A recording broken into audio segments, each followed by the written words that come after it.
When somebody says the word prosperity, you normally think of somebody very successful with a big car and maybe a plane or a yacht or expensive vacations and a big house, right? Largely related to economic prosperity, right? That's what the word you look at when you hear the word prosperity. And it is not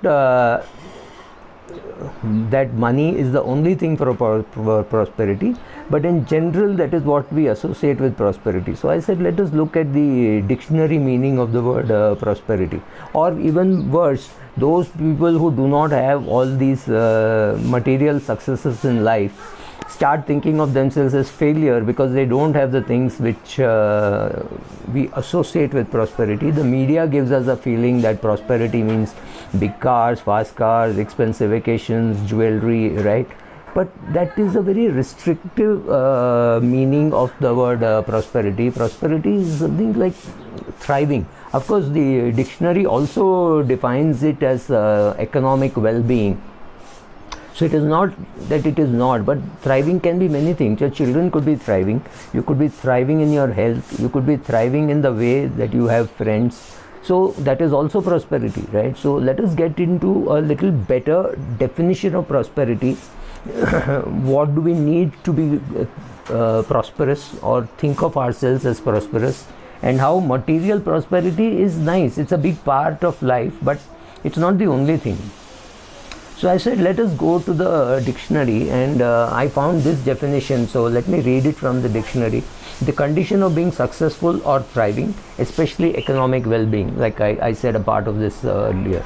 So successful means having the, I would look at it as having the correct or the desired result, and having gotten into achieved some wealth, right? Something like that.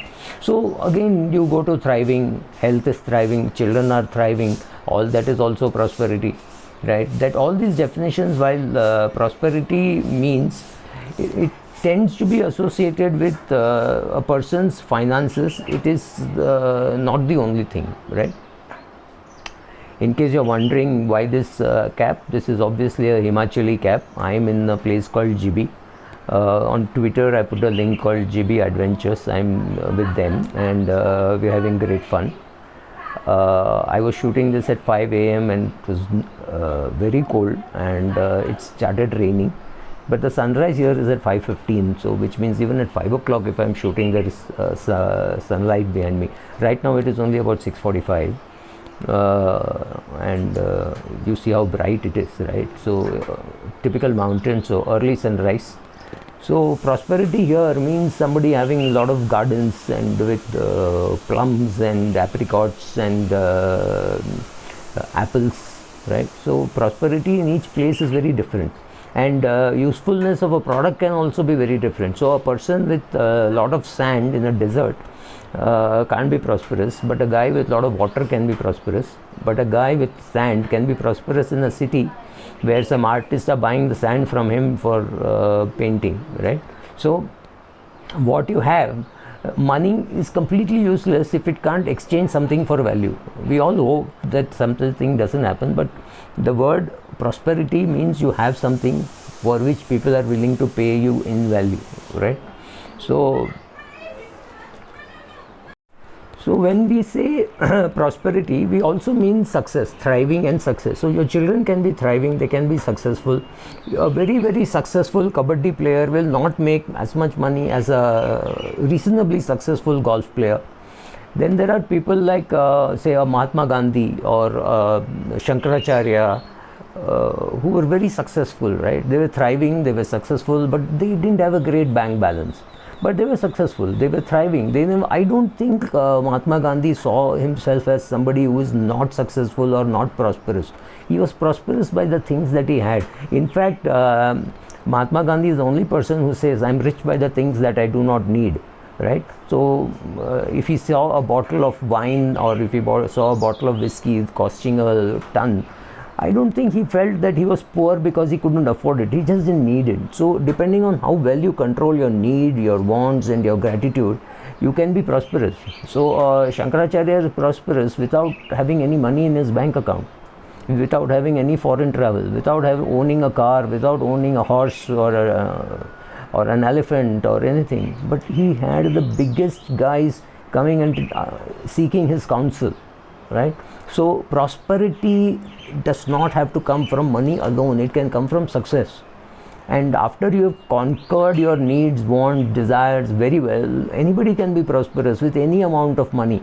So you don't need to take expensive vacations to prove that you are prosperous. You can take reasonably priced vacations too.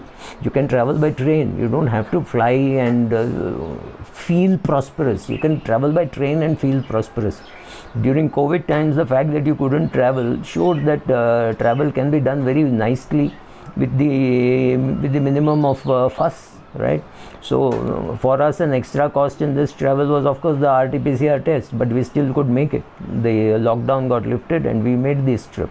So prosperity and success are definitely in the eye of the beholder. Each person, how many people went to meet Mahatma Gandhi thinking he's a failure, or come to meet Shankaracharya thinking he's a failure because he doesn't have money? I don't think. It is in the eye of the beholder, and it is your own self-confidence that I should feel that I am successful, I am prosperous, right? It's a mental state, and therefore the importance of things like knowing what are your needs, knowing what are your wants, knowing what are your luxuries, and having a tremendous sense of gratitude for what you already have, right? Even having gratitude makes you feel prosperous. You say, my God, I got so much that God has given me.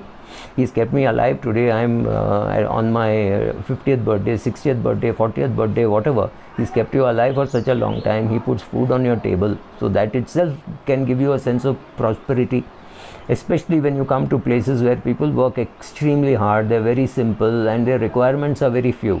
Right? They don't need all the requirements which they see, and all of them have YouTube, all of them have an iPad or some such stuff on which they can access all this.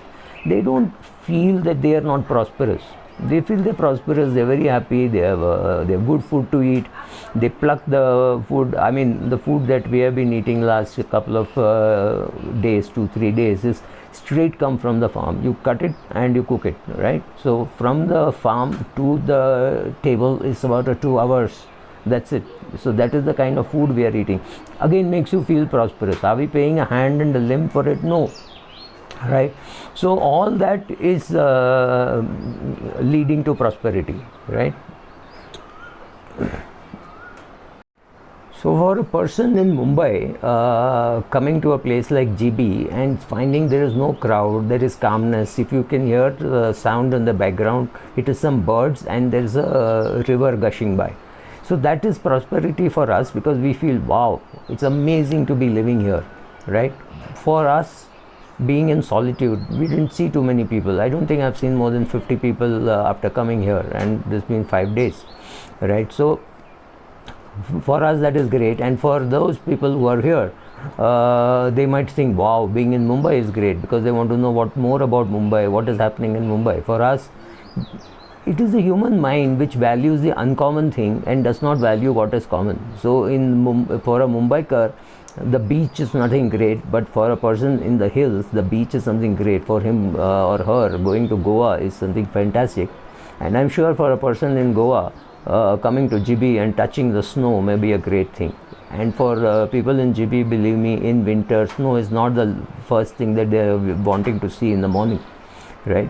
It snows very heavily, temperature goes down to a few degrees in the negative, right? So it's not a great, I mean, I'm in summer and I'm shivering, right? At 7 a.m. it is about 14-15 degrees. So what do I want now? I want some warmth. When I go to Bombay, what will I want? I will want the cold of GB. When I'm in GB, what do I want? I want the summer of Mumbai, right? At least partially, because you feel cold. Of course, you have the right equipment to wear. So you look at it that way. So we crave for the uncommon things, and that is how we define prosperity also. Having apples in GB or Himachal Pradesh is nothing great, but yes, getting these same apples to Bombay, there is prosperity created by value by transportation, right? So all that is leading to prosperity. So try defining prosperity from the dictionary and you will find words like successful, but you also know there are very many people who are so successful without owning a house, without owning a car, without having a bank balance, and they are also successful. So don't think of yourself as successful or unsuccessful based just on the assets that you have. So look around yourself. If you have very good children, you're prosperous, you're successful. If you have parents for whom you have a lot of gratitude, then they brought you up well, there is something to feel prosperous about that. So go and redefine prosperity, make prosperity look big, and then you will realize that prosperity can be broken into so many things, and you realize that that is what prosperity is.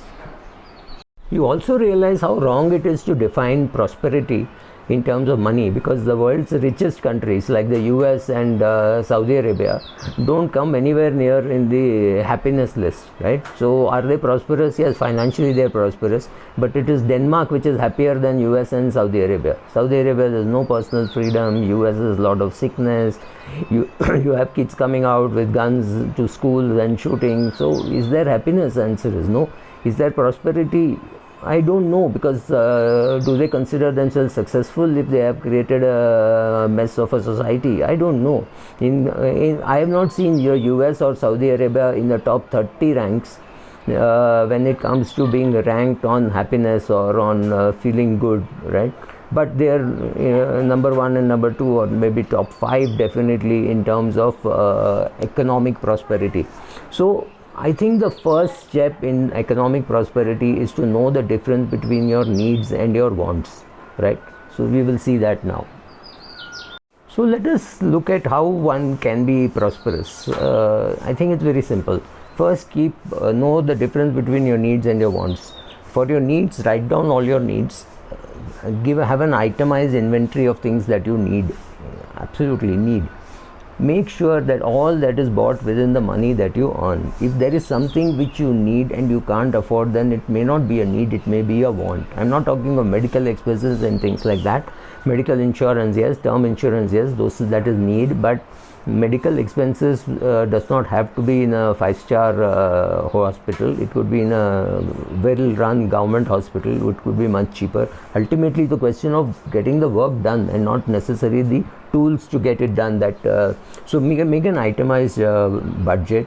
Buy those things which are necessary, absolutely necessary, what you can afford. Use a credit card in an absolute emergency, and make sure that you repay at least 90% of the amount due on the due date. The rate of interest is crippling. Once you do all this, control your mind as to what you need and what you do not need, and once you do that, you have prosperity on its way. Second, have gratitude. Gratitude towards your parents, gratitude towards your school, gratitude towards your teachers, gratitude towards God for putting food on your table, gratitude towards your wife for cooking the food and serving it to you. Gratitude can be for everything that you have. I mean, I am sure that God has given me much more than what I deserve. So I can't get into worrying that He has given more to some others. That's their problem, not mine, right? So once you have gratitude and you have and you know what to be have gratitude about. Some people find it difficult to know for what they should have gratitude. In such a case, maybe you should maintain a gratitude journal and write down thanks to many people for many things that they do for you. Once you maintain a gratitude journal, it becomes very easy to have gratitude every day. You can thank somebody, something for it every day. Pick up the phone, talk to them, and say how you're grateful to them, why you have gratitude. Maybe some school teacher, maybe your neighbor, maybe anybody. Even telling somebody, thanks for giving me an opportunity to help you, you can be gratitude. I can be grateful towards those people who write into me, and whatever they say, which means they've seen it, they have enjoyed it, they have disliked it, whatever, they're at least reacting to me. So I can have a gratitude towards them. I can have gratitude towards people who used to read my blog, and my apologies for not writing more often. I'm not writing at all, forget more often. So all this together is going to make you feel very happy. Have you ever met somebody who feels very positive and fills you up with energy? They're very happy and prosperous. They may perhaps have less money than you have, but when you look at them, you feel, wow, can I not be like them? Of course you can be. Just start thinking positively. Just start, if you take a vacation, be positive about the vacation. Go have fun.